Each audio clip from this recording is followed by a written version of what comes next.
I found out about Taos Soil and Water Conservation District through their website. It was easily accessible, and I was able to reach out to somebody, make contact, and actually, receive the cost share program award in a reasonable amount of time. My neighbor told me about Conservation District and said they can even help you out with money to get this done quicker and stuff. And so I applied and did our first project. A couple years later, we did another one and getting ready to do my last one now here. It's been a very delightful experience. It's allowed me to add some science to what I'm trying to create out here.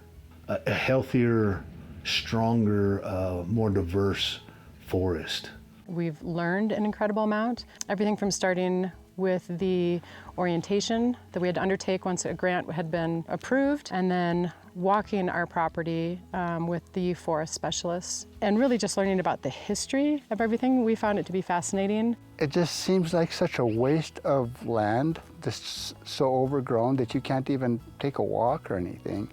I've noticed ecological changes. We've seen tremendous amounts of grass that have regenerated. We've seen some shrubberies that I've never even noticed out here, never even been aware of. The ecological changes we've seen since our first treatment on the property are nothing short of profound. The amount of water that is staying on the property instead of disappearing, the animals that we see on this property. Oh, just all the vegetation that's been coming up, just new stuff, oak scrub and deer brush that we were looking at a while ago. I've got butterflies. The animals love the open space.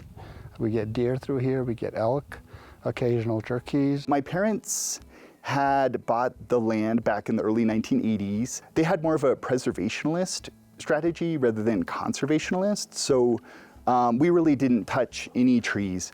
So we had trees that were abutting the house and growing up and over, which was just really tremendously high risk for a wildfire. Should there ever be a fire in the area, I would hate for it to go through, just burn everything. I think it's important to keep your trees thinned out and so that the fire can't spread. And hopefully if there ever is one, maybe it won't go through the property and onto somebody else's.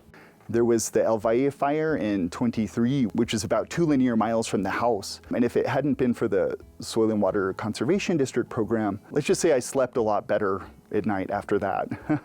These forests have grown into a point that they're unhealthy. I've done both lop and scatter, and I've done pile and burn, and I've done pile without burn as well. There's different pros and cons to all of them. After the 21 treatment strategy, in which we had burned the slash piles, obviously an immediate difference in terms of wildflowers and native vegetation growing back. In 23, we took the lop and scatter approach.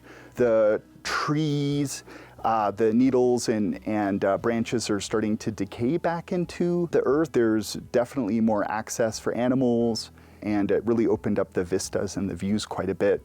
I don't have an honest answer as to why maintaining the land is important to me. It's something that's in my blood. It's something that's in my heart. I love the smell of the dirt in my hands. I love being in the forest. Knowing that we have this, I want to protect it, and I want to be able to hand it down. I feel a deep connection to the land here, and I feel more like a steward than a landowner. My husband would like to say, while we may technically own this property, we're just renting it for the next generations. It's a responsibility that we take quite seriously to look after it and try and help restore it to maybe the way it was before there was any human, I'll say, interventions. And our responsibility is listening to the experts. And so we rely on the people at Taos Soil and Water and the forestry to share their information with us, and we have to trust them.